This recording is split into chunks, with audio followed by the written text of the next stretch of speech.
¿Qué tal? ¿Cómo está? Un gusto saludarle en este espacio de análisis Catalejo, que es una coproducción de Canal 44 y el Centro Universitario de Ciencias Sociales y Humanidades, el CUCH, de la Universidad de Guadalajara.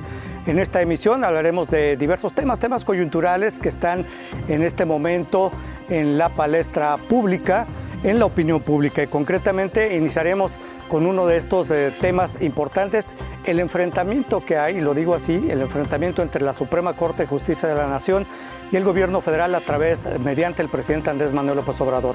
Para iniciar este tema, y los demás, hemos invitado al doctor Javier Hurtado.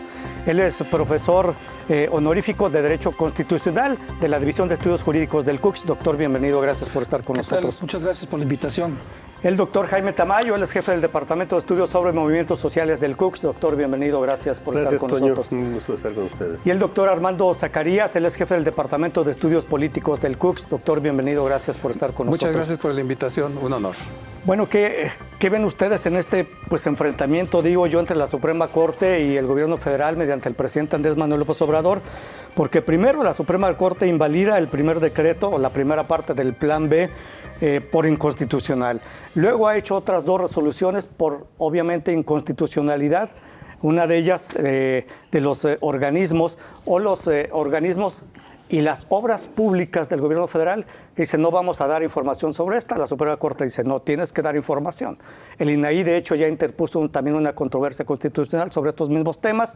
Pero, ¿qué ven ustedes detrás de esto? Y luego, no sé, las denostaciones desde el púlpito presidencial a la ministra presidenta de la Suprema Corte, que recibió un premio en Marruecos, y el presidente dice, es que ese premio se puede conseguir en la Plaza Santo Domingo. Total, que ya no se sabe qué está pasando ahí entre la Suprema Corte y el gobierno federal. Doctor Javier Hurtado, ¿qué pasa ahí? Bueno, pues sí. Una lucha de poder. Efectivamente estamos viendo una situación que yo no recuerdo que se hubiera visto, al menos desde que yo tengo noción y conciencia de esos temas, ¿no? Entonces, es una situación inédita, por supuesto.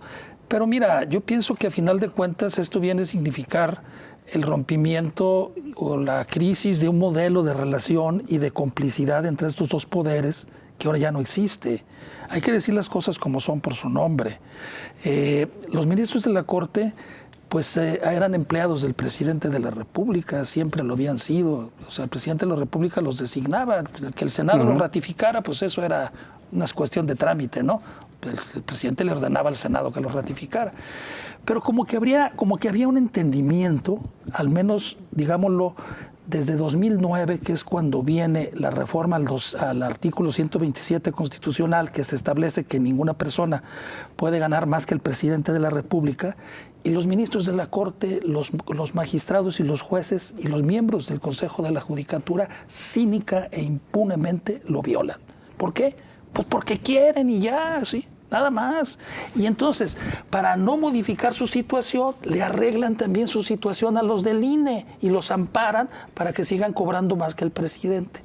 Entonces, a mi entender, lo que existía ahí era una situación de que el presidente decía, está bien, yo voy a hacer como que no sé, ¿sí?, de que ustedes están violando la Constitución con esos sueldos escandalosos que tienen y prestaciones exorbitantes. Son los funcionarios mejor pagados del mundo, los ministros de la Corte. Yo tengo un estudio que se publicó en la revista Este País, que se llama Conflicto entre Poderes, algo así, donde viene pelos y señales de lo que ganan esos señores comparados internacionalmente, ¿sí? Bueno, entonces, como que el presidente les decía, ustedes están bien, yo hago de la vista gorda, ustedes me mandan su presupuesto, yo lo presento a la Cámara de Diputados y le ordeno a la Cámara de Diputados que lo apruebe. Pero a cambio, me van a aprobar todos los asuntos que yo traigo ahí, ¿sí? Y entonces el acuerdo se rompe cuando los señores ministros de la Corte se ponen de constitucionalistas y ya no le aprueban las cosas al presidente. ¿Te lo explico? Entonces el acuerdo se rompió definitivamente. Sí, por supuesto, ahora no hay acuerdo. Pues no hay acuerdo. Entonces el presidente dice todas las verdades habidas y por haber, y aquellos también le desaprueban o le invalidan todo. Entonces es una situación realmente inédita, pero lamentable. ¿Y cuál es el fondo del asunto? A mi modo de ver, que la Suprema Corte de Justicia es juez y parte. Mientras nosotros no tengamos un tribunal constitucional que dirima los conflictos entre los poderes, incluido el judicial, esto va a seguir existiendo. O sea, nunca le vas a ganar una a la Corte, porque la Corte es juez y parte. Entonces, pues jurisdiccionalmente el asunto está del lado de ellos. Políticamente, que es lo que quiere hacer el presidente, es ganarlo en el debate público y en la movilización política. Gracias, doctor. Doctor Jaime Tamayo, sobre este tema. Bueno, yo aquí creo que hay también otra serie de cuestiones importantes a tomar en cuenta. Lo hemos señalado más de alguna vez, el nivel de impunidad que existe en este país, que es la causa principal de la corrupción. ¿Y la impunidad de dónde proviene? Bueno, en parte de la Procuración de Justicia, pero en mayor parte del Poder Judicial. La Suprema Corte de Injusticia, porque es eso, ¿verdad?, pone en libertad a los grandes criminales y mantiene presos a una gran cantidad de inocentes. Lo que hace precisamente es finalmente no hacer valer la punibilidad de los delitos. Es decir, cerca entre el 97 y viendo también en términos de lo que serían los delitos no denunciados, se puede llegar casi hasta el 99% de los delitos no se castigan. ¿Y quién tendría que castigar? Pues el juzgador.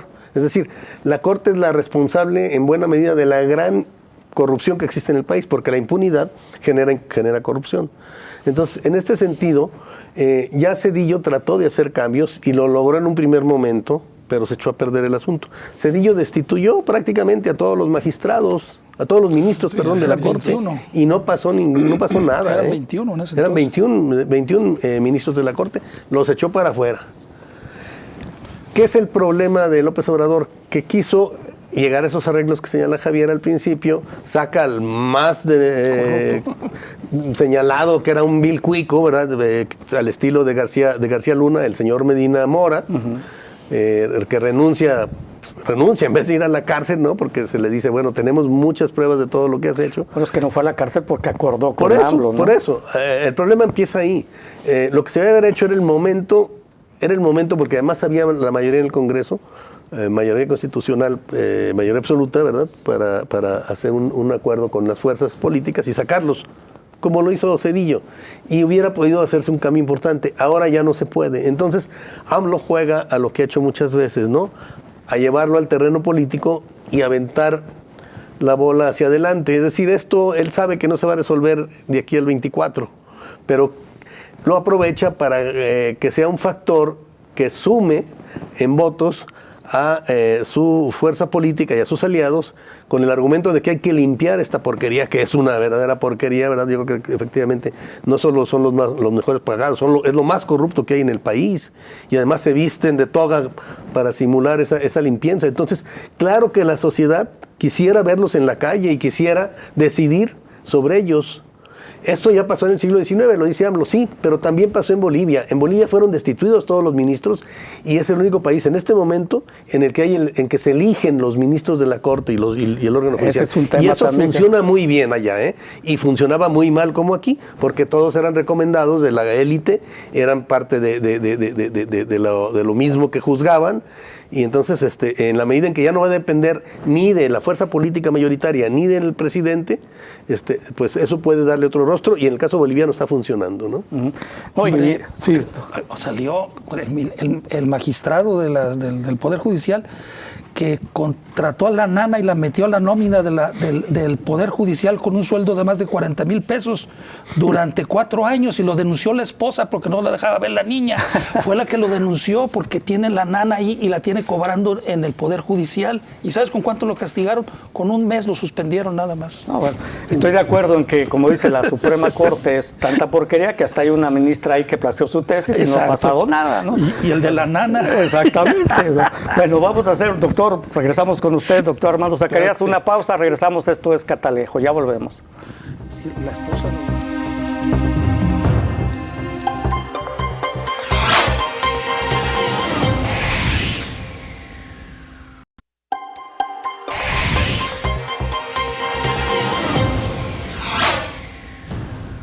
Bueno, continuamos en Catalejo, una mirada profunda hacia horizontes cercanos. Y bueno, la confrontación entre el gobierno federal con la Suprema Corte de Justicia de la Nación y concretamente con Andrés Manuel López Obrador, pues ha sido la herramienta que más rédito político le ha dado precisamente al actual presidente. En 2005 le sirvió para catapultarse, ser candidato a la presidencia de la República. Ustedes recuerdan el famoso discurso aquel al diablo las instituciones. Bueno, pues de ahí brincó a ser candidato, le revitó mucho políticamente y parece que en este año 2023 va por la captura de las instituciones de la democracia constitucional. De hecho, parece ser que al presidente pues, le estorba la Constitución. Doctor Armando Zacarías, ¿qué nos comenta eso? Porque además hay una propuesta de consulta popular para elegir a los ministros de la Suprema Corte de Justicia de la Nación. Sobre este asunto y tomando en cuenta algunas de las opiniones que plantearon aquí tanto el doctor Javier Hurtado como el doctor Jaime Tamayo, hay una necesidad realmente de una reflexión profunda, seria, respecto del funcionamiento de este poder, que es un poder que se ha establecido de una manera casi hasta facciosa en todo el territorio nacional. No se trata solamente de la administración de la justicia federal, sino las del Estado, etcétera. Son posiciones que se heredan. Es un mecanismo totalmente alejado del ánimo y del espíritu federalista democrático. Sin embargo, ahí está esa estructura. Y el factor que va estableciendo la funcionalidad es precisamente, como señalaba Javier Hurtado, la interpretación de todos los mecanismos que planteen en un momento dado el acercamiento o la adecuación constitucional del ejercicio de poder. Entonces, lo que está sucediendo en este momento, efectivamente, es un momento de crisis en una situación de una estructura de gobierno que plantea una modificación radical de muchos de los elementos que habían sostenido el sistema a través de una serie de acuerdos, entre los cuales el Poder Judicial. Y en este momento, con el cambio de reglas, con el cambio de estructura, con los cambios de mecanismos, evidentemente entran en crisis. La primera crisis fue con más pronunciada después de las elecciones intermedias, fue el Instituto Nacional Electoral, y en este momento es la Suprema Corte de Justicia.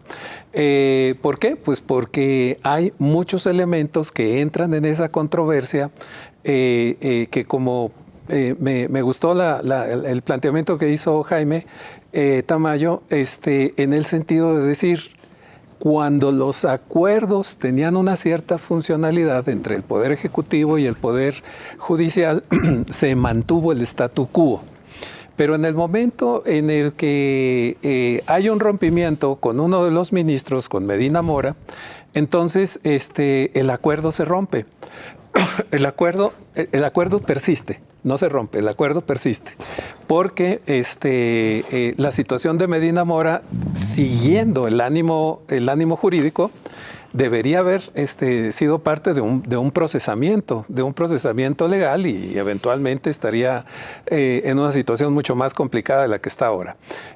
Lo que sucede después es esa falta de coordinación en el pacto entre los poderes, pues lo que va generando es este nivel de conflicto, en donde, como bien señaló el doctor Jaime, hay uno que es estrictamente político y el otro tiene que ver muy directamente con la técnica jurídica, que es al que menos recurre uno a observar qué es lo que está sucediendo ahí, que el político. Y el político es, además de político, es mediático. Entonces hay muchos elementos que no quedan dentro del ángulo de visión de muchos ciudadanos, en el sentido de cuál es los factores de conflicto que ya estuvieron señalados muy acertadamente aquí. Y su opinión, doctor, ya aprovechando que es la propuesta de que los ministros sean electos mediante consulta popular, que de hecho los legisladores de Morena ya anunciaron que el 30 de mayo iniciarán una serie de foros para referirse concretamente a este tema. Pues nuevamente es una dimensión política esta la que está de base, porque esto requiere una consulta y un análisis muy profundo a través de muchas instancias. Todo esto tiene que ver con una idea muy organizada y muy estructurada comunicacional que hizo el presidente de la República en orientar todo el mecanismo de políticas, de decisiones, de perspectivas, etcétera, del país en una sola persona. No vemos a ningún secretario de ninguna instancia federal haciendo declaraciones, salvo las que hace el presidente. Entonces, el presidente establece un mecanismo narrativo en el que se plantea toda esta serie de escenarios, pero ciertamente si requiere el voto popular para la determinación de los ministros de la Suprema Corte, pues es un análisis que no lo va a hacer el presidente y no lo va a hacer la Coparmex, sino una discusión profunda y seria con especialistas en técnica jurídica que vayan determinando la salvaguarda del principio de constitucionalidad, que es el principio que rige el funcionamiento legal de este Estado de Derecho en el que vivimos. Muy bien. Doctor Javier Hurtado, sobre este tema, ¿consulta para elegir a los ministros de la Corte? ¿Está bien? ¿Que los elijan los ciudadanos? En eso de la hay que distinguir. Una cosa es la consulta y otra es la elección popular de los ministros de la Corte. Bueno, en lo de la consulta ahí hay un debate de que si es constitucional o no. Y a final de cuentas la Corte es la que tiene que definir si es constitucional o no. Pues obviamente que la Corte va a decir que no. Bueno, pero no obstante eso, ¿para qué quieres consulta? Si tienes la mayoría necesaria en la Cámara de Diputados, Senadores y en el órgano reformador de la Constitución, pues lo metes en la Constitución y se acabó con consulta y sin consulta. Entonces la pregunta más bien es, ¿estás de acuerdo con que se elijan los ministros de la Corte por voto popular? Yo sí, definitivamente. ¿Por qué? Porque yo no encuentro razón o argumento sólido y consistente que te digan por qué no se pueden elegir por voto popular. Si tú eliges a los que hacen las leyes por voto popular, ¿por qué no puedes elegir a los que interpretan las leyes por voto popular? ¿O por qué no puedes elegir al que aplica las leyes por voto popular?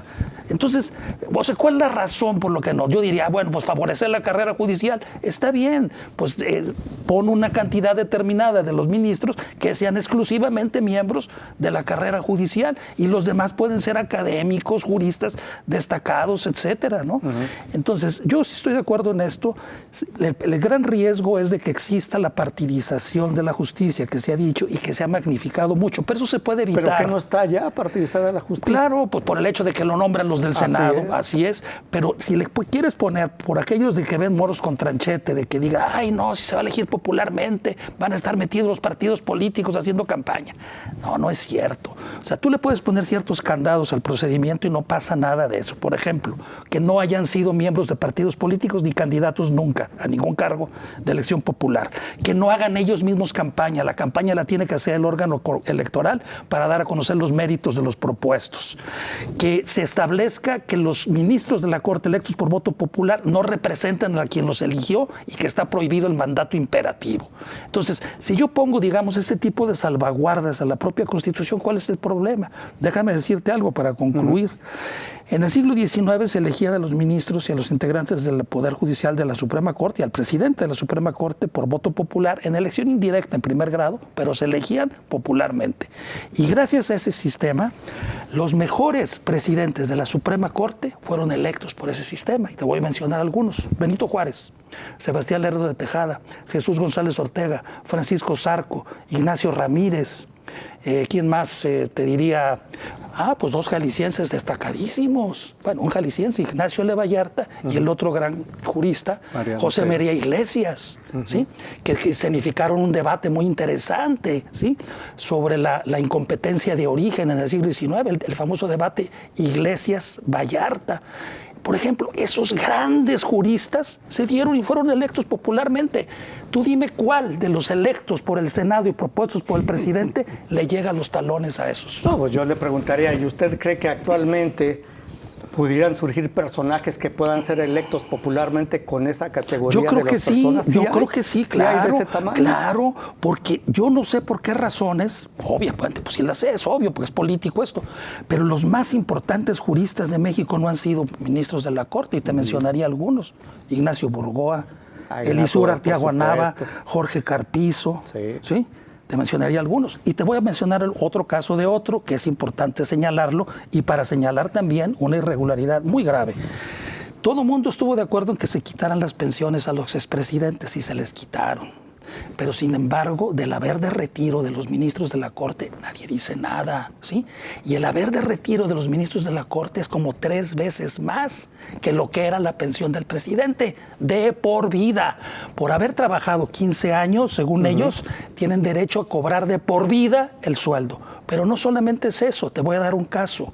Diego Valadez, que se la da de constitucionalista, ¿sí? Fue ministro de la Corte 7 meses.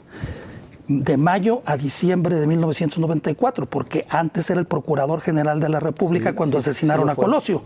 ¿Sí? Y porque se enteró de muchas cosas, entonces Salinas lo sacó y le dijo, vete de ministro de la Corte. Pero no contaba con que Zedillo iba a desaparecer la Corte en diciembre del 94. Entonces Diego Valadez nada más ejerció de mayo a diciembre del 94 y toda la vida está cobrando como ministro de la Corte. ¿Es correcto eso? No, por supuesto que no. Otra de las irregularidades que ya mencionaba el doctor Tamayo. Vamos a hacer No, una pues es que pausa. eso es no tener madre. Sí, por supuesto. Oye, ahorita que me estaba diciendo todos esos nombres de juristas, yo pensé que me estaba dando nombres de calles. Pues todos son de calles.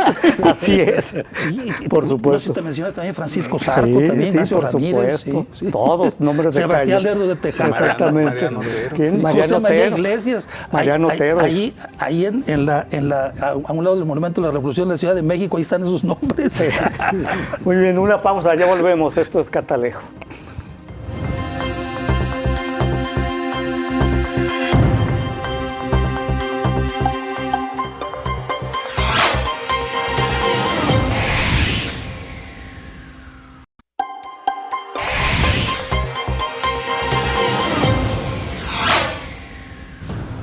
Bueno, continuamos en Catalejo y para concluir este tema de la Suprema Corte contra el gobierno federal y la propuesta de que sean electos mediante el voto popular, doctor Jaime Tamayo. Sí, bueno, yo señalaba El de Bolivia, el ¿no? asunto de que no solo es el siglo XIX y que efectivamente es donde están los grandes hombres que participan en la elaboración de las grandes leyes, incluidas las leyes de reforma, en el siglo XIX. Bueno, pero en el caso actual, el único país que tiene y que está funcionando muy bien la elección de los miembros del Poder Judicial es Bolivia. Se deshizo de un organismo de élite en el que los intereses del gran capital y de la oligarquía boliviana tenía controlado el Poder Judicial y pasó a hacer este proceso de elección y está funcionando bastante bien, porque efectivamente hay que poner el piso mínimo. Es decir, dicen es que se requiere que los que sean del Poder Judicial, bueno, capacidad, exíjanles que sean doctores, bueno, que exíjanles que sean doctores, que vengan con experiencia en el Poder Judicial, bueno, exíjanles que vengan con experiencia, etcétera. Puedes poner un piso que garantice todo eso y prohíba, como señalaba muy bien Javier Hurtado, una serie de cuestiones como haber pertenecido a un partido, etcétera, porque lo más contaminado también, digo, lo hemos vivido aquí en Jalisco, por ejemplo, ¿no? Cómo el Poder Judicial intervenía directamente en el proceso electoral con un candidato, en un proceso electoral, y al revés, como el gobernador, a través de sus alfiles o peones en el Congreso, designa a los ministros de la Corte y del Consejo de la Judicatura. Bueno, todo eso se limpiaría muy bien precisamente con procesos electivos del Poder Judicial, poniendo las reglas mínimas, lo que sí se puede o lo que se debe tener y lo que no se debe o no se puede tener para ser candidato. Entonces, efectivamente, eso ha resultado, digo, no solo en el siglo XIX, que es indudable, ¿no? Es el caso, lo que señala Javier me parece muy, muy ilustrativo, pero en este siglo XXI, en Bolivia está siendo así y lo único, digamos, que no es criticable en este momento por ninguna fuerza en Bolivia es precisamente el Poder Judicial por la manera en que se integra. Entonces, creo que ese es un ejemplo de que sí funciona y que funciona bien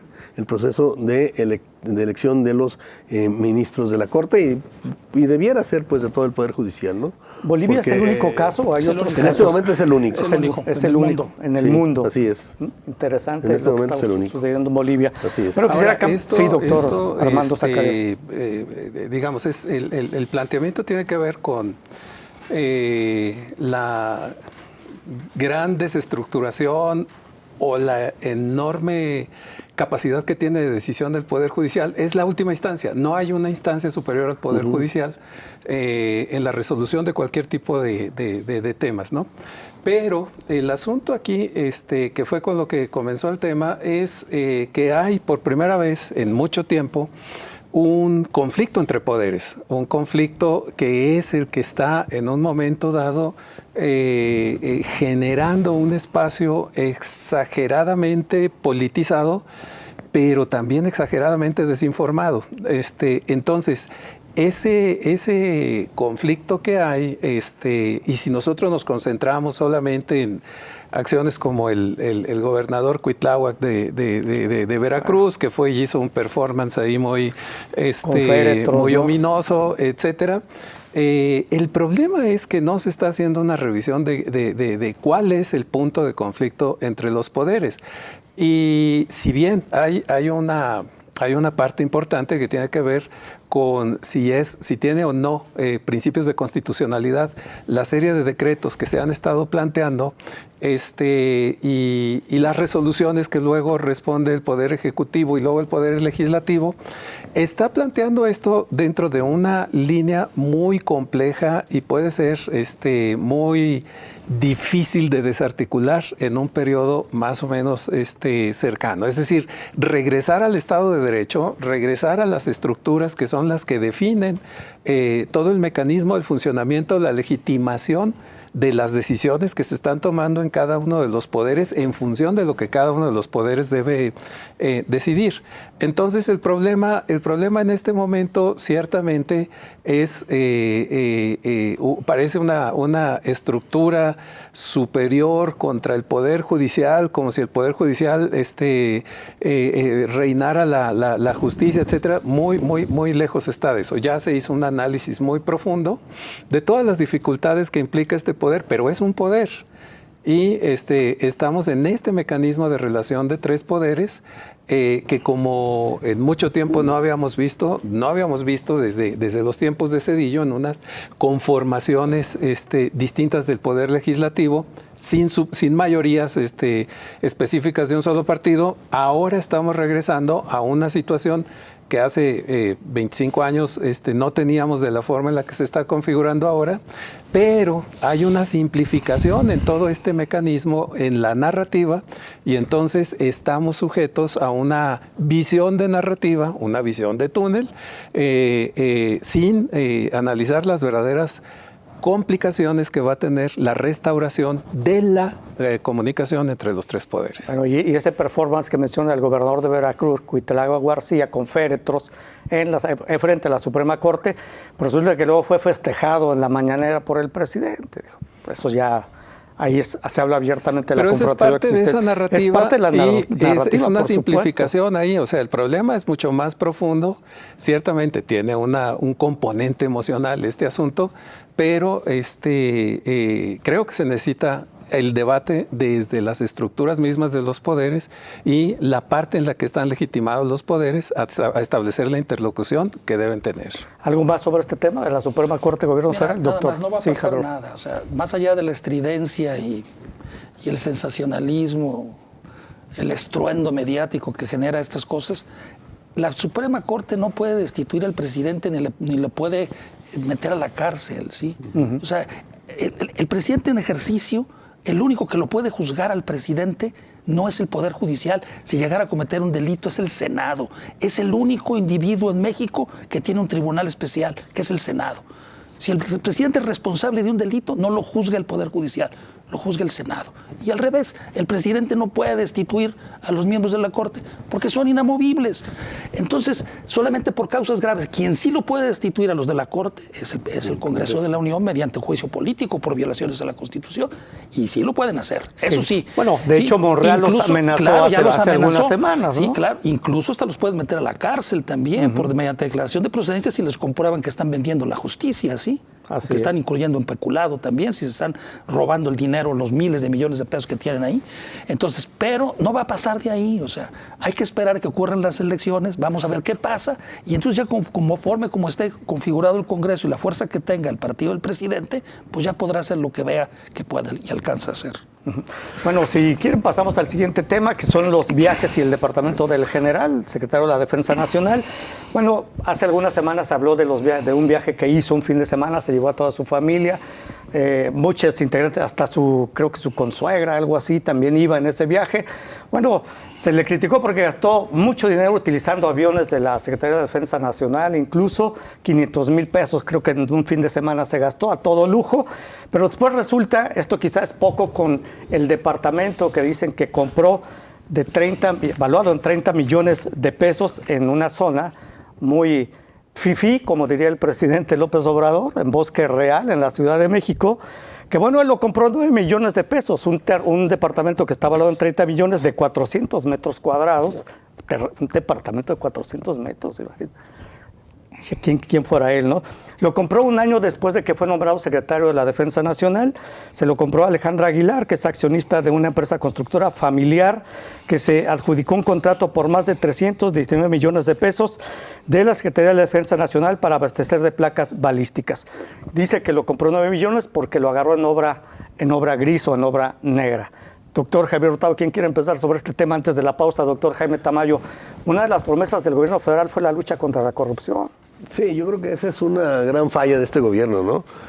Yo hubiera querido ver desde hace ya varios años en la cárcel a Peña Nieto, por supuesto a Videgaray, claro, a todo el gabinete prácticamente de Peña Nieto. En el caso de Calderón vemos que incluso García Luna nunca fue detenido en este país, lo tuvieron que detener los gringos, ¿no? Y sin embargo eso no ha impactado aquí. Efectivamente hay una gran deuda. Sí, seguramente allí habría la Fiscalía tendría que investigar y encontrar que efectivamente hay algún delito, porque en todo caso lo que se presenta es una cuestión un tanto, digámoslo así, escandalosa, de una forma de vida. Habría que ver si tiene los recursos para eso o no y cómo los adquirió. Pero lo que sí tenemos pruebas es de una gran cantidad de delincuentes, de gobiernos anteriores, que nada más se prometió que se les iba a sancionar y no se hizo nada. Y luego se le quiso echar la bolita a la sociedad en una fórmula ahí de voto popular muy absurda, ¿no? Porque los delitos no desaparecen porque se votara o no, o porque hubiera una participación mayoritaria o no de ciudadanos para decidir si se les abría un juicio penal a estos personajes. Ahí se les debía haber perseguido, y esa sería la primera muestra de que efectivamente había una intención de perseguir a la corrupción. Me parece que esa es una gran falla, ¿sí? Y por supuesto en el gobierno de López Obrador pues ha habido casos, ¿no? Que también, así como pues está el caso tan señalado en el deporte de la señora Ana Guevara, y el así. de Segalmex, doctor. En fin, por eso hay casos que deben ser investigados y por lo menos si están limpios, pues ser informado la sociedad de que efectivamente no hay nada, o si lo hay, bueno, entonces sancionarlos. Me parece que esa sí es una gran falla, que el asunto de la corrupción, primero esa visión de que, pues así muy metafórica, de que se barre desde arriba, ¿verdad? Y bueno, sí, el presidente no será corrupto, pero el problema es que hay toda una estructura, y esa pasa desde por el cuico de la esquina, ¿no? El mordelón de la esquina, hasta ministros, bueno, en el caso de los ministros de la Corte, o secretarios de Estado, ¿no?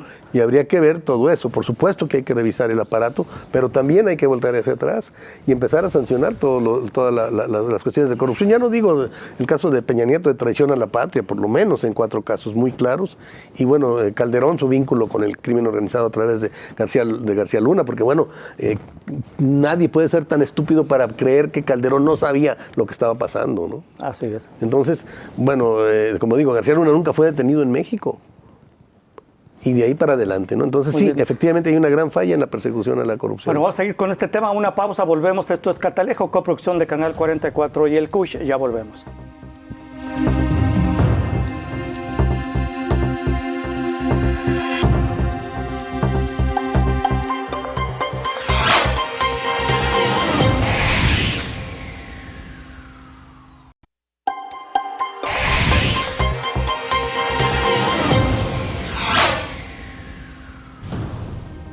Bueno, continuamos en Catalejo, en coproducción de Canal 44 y el CUSH. En este tema de El departamento del secretario de Defensa Nacional de 30 millones valuado, lo compra en 9 millones. Bueno, ya el doctor Tamayo dice que pues todos, cuando menos con Calderón, que él debió haber sabido los negocios de los que estaba involucrado García Luna, ¿no? Así lo mencionó. El presidente Andrés Manuel López Obrador dijo hace algunos años, creo, al inicio de su administración, que todos los grandes negocios que se hacen en este país, con corrupción o sin corrupción, no se hacen sin el conocimiento del presidente de la República. Hay casos graves de corrupción en el actual gobierno federal. Uno de ellos es el caso de Segalmex, que supera incluso la estafa maestra. Que si no es de corrupción, cuando menos se sospecha de corrupción, y otros más que han sido ventilados públicamente y dados a conocer por diversos medios. Y no se ha hecho nada. Si Calderón sabía, pues es obvio, y como lo dijo el propio López Obrador, pues él también sabe. Y el tema es por qué no se hace nada. Doctor Armando Zacarías. El tema es muy interesante y muy importante hacer valer toda la estructura administrativa que funciona precisamente para atender este tipo de asuntos. La unidad de inteligencia financiera, que estuvo en el inicio de la administración con Santiago Nieto y actualmente con Pablo Gómez, pues son las estructuras que deberían estar fijando su atención en ese tipo de circunstancias y de elementos que son inexplicables.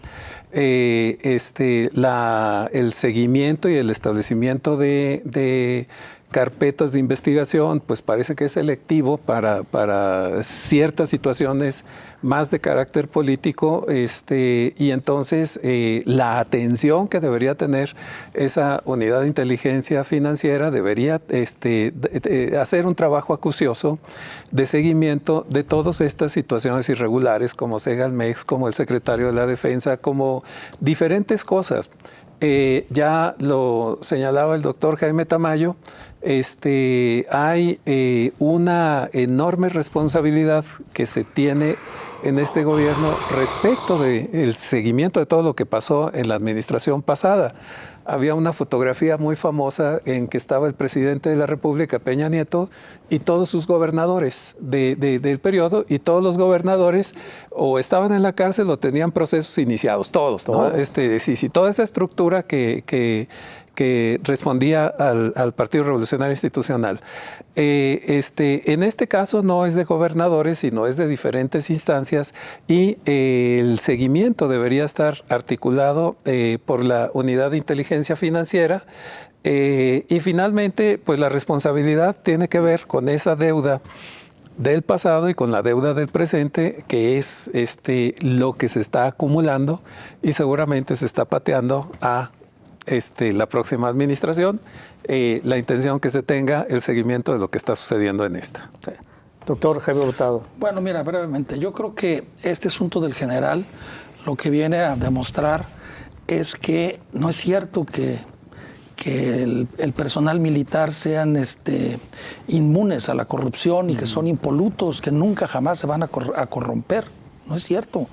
Mientras más dinero le des tú a una persona, pues siempre está la tentación.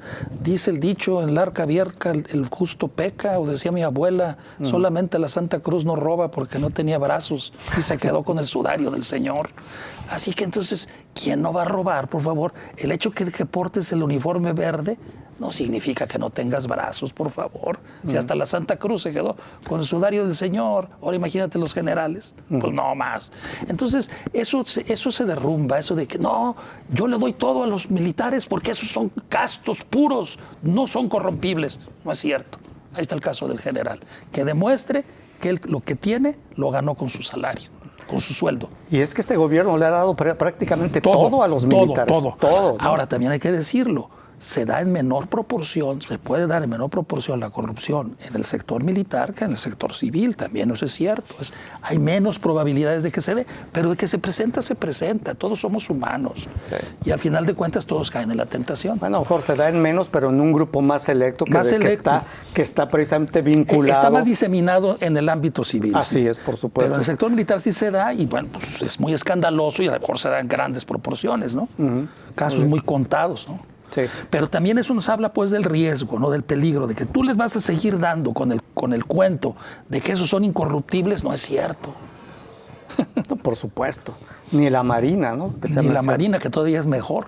Así es. ¿Algo más sobre este tema, doctor Sí, Jaime muy Tamayo? brevemente. También es una ficción esto de la incorruptibilidad del ejército. Simplemente recordemos cuando al ejército se le entregó la persecución del crimen organizado, el famoso zar antidrogas, ¿no? Este general que terminó en la cárcel, que además era un torturador, ¿eh? Tenía historias muy negras, sobre lo que nunca fue sancionado. Amaya aquí, en fin, un coronel también que estuvo encargado de la policía en Jalisco, en fin, hay una gran cantidad de personajes que se les ha entregado de carácter militar, que se les han entregado ciertos espacios y bueno, pues en fin, resultan también que son corruptibles. Entonces tampoco es ninguna garantía, efectivamente.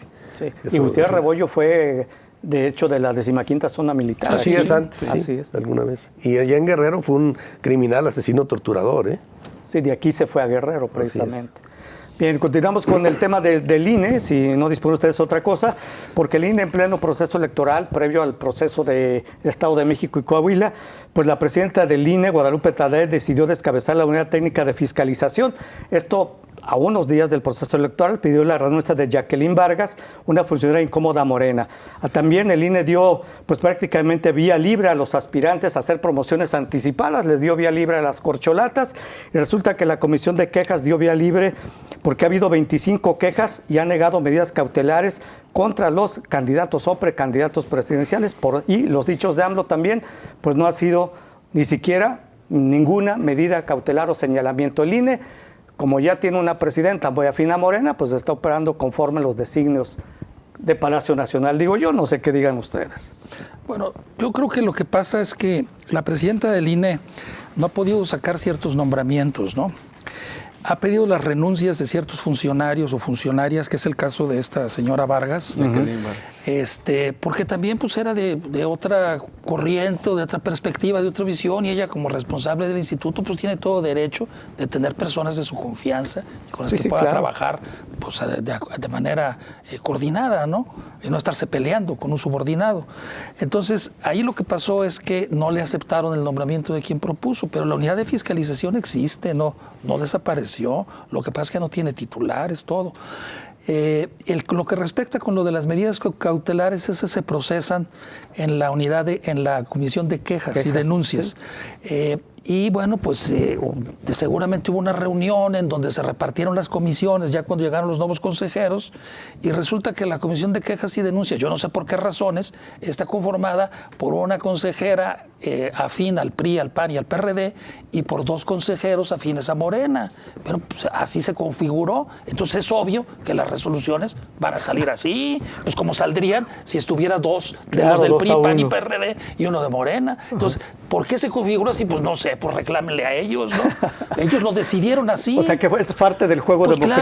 Claro, es parte del juego, pues claro, es obvio, ¿no? Entonces yo no le veo mayor problema. Yo, más bien, lo que sí me preocupa a mí es que hay un problema de diseño institucional del INE ahí. Es decir, ¿qué pasa si al presidente o a la presidenta el Consejo no le aprueba la designación de sus funcionarios? Es decir, ¿puede estarlo bloqueando todos los funcionarios? Yo pienso que no, está mal, se debe de poner en la ley, o sea, en la ley de instituciones y procedimientos electorales. Si el Consejo no le aprueba 3 propuestas, pues el tercero surte efectos automáticamente. Porque no se puede continuar así, no lo puede estar bloqueando el presidente, ¿sí? Y no puede estar vacías y acéfalas las dependencias. Bueno, vamos a una pausa, doctor, breve, regresamos ya al final de Catalejo, ya volvemos.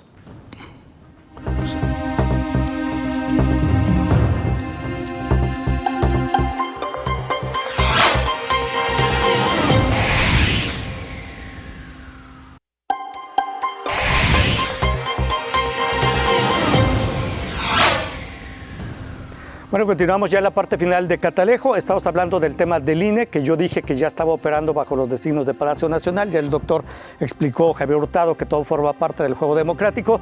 Doctor Jaime Tamayo, sobre este tema. Sobre eso, mira, la mejor prueba de que no está en manos del presidente López Obrador, independientemente de lo que se pueda considerar de la presidenta, que yo no estoy de acuerdo tampoco que sea un instrumento del presidente, la presidenta está bloqueada por una mayoría que responde a los intereses de la llamada oposición.